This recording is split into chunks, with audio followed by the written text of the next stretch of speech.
il ne reste plus qu'un concurrent et le départ de ce prix Jean-Jacob va pouvoir être donné. Il ne reste plus que le 2 West Charm, Erwan Le Breton. Étincelle sur ce numéro 2 West Charm. Ça va être le dernier à pénétrer dans sa stalle. Stalle numéro 8 à l'extérieur. Et le départ va pouvoir être donné. Départ imminent.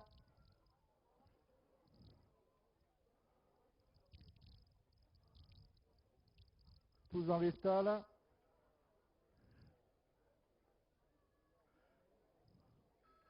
Et c'est parti pour un périple de 2450 mètres avec un bon départ pour Eda, le numéro 8 qui s'est emparé du commandement en compagnie de Pistolet Rose, qui est le premier à dégainer, qui va se diriger vers le premier tour de l'épreuve, mais qui est débordé à l'extérieur par la casaque de Maurice Chemoul, à savoir Boker Mazal, numéro 4, qui vient de prendre l'avantage. La deuxième place pour Pistolet Rose. On vient ensuite avec Eda, qui est pour l'instant en troisième position, tandis qu'on a pris un départ un petit peu hésitant avec Belmis, le numéro 7 qui est en retrait en dernière position. On retrouve parmi les derniers également West Charm, le numéro 2. Les concurrents qui vont aborder une première fois la ligne droite sous la conduite depuis le départ de Boker Mazal. La deuxième place pour Eda. On vient en troisième position au centre de la piste avec le 5 Balbo Dici. L'As Walfest attend en 4-5e position à la hauteur de Pistolet Rose qui a perdu quelques rangs. On retrouve toujours parmi les derniers Belmis qui est accompagné par West Charm. Les concurrents qui passent dans les tribunes sous la conduite de Boker Marzal.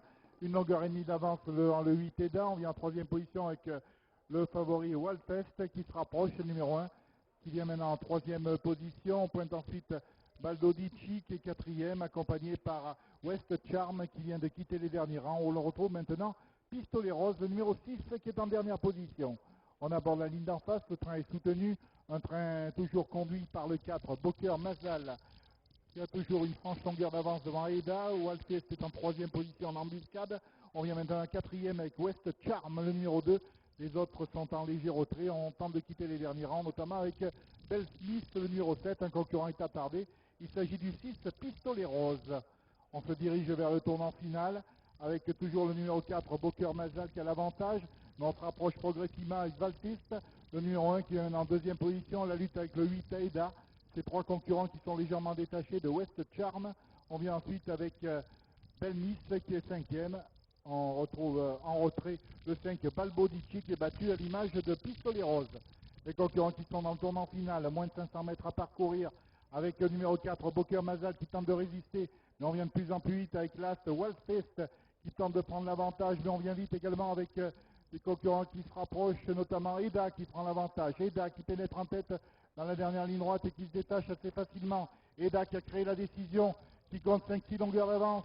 On lutte pour la deuxième place avec Valdefest, le numéro 1, avec également un bon retour de West Charm. On est maintenant à 150 mètres de l'arrivée avec une chute qui vient de se produire, chute de Eda. La deuxième place pour c'est West Charm qui s'impose devant l'As Valdefest. On est tombé avec Eda, la selle a probablement tourné, Zizi Snamien qui avait course gagnée au moment de sa chute. Voilà, on la salue, bravo au public. Elle a tout fait pour rester à cheval, mais sa selle a tourné. Ce qui l'a prise d'une belle victoire sur l'hippodrome de Cluny. La victoire qui revient à West Charm, montée par Erwan Le Breton.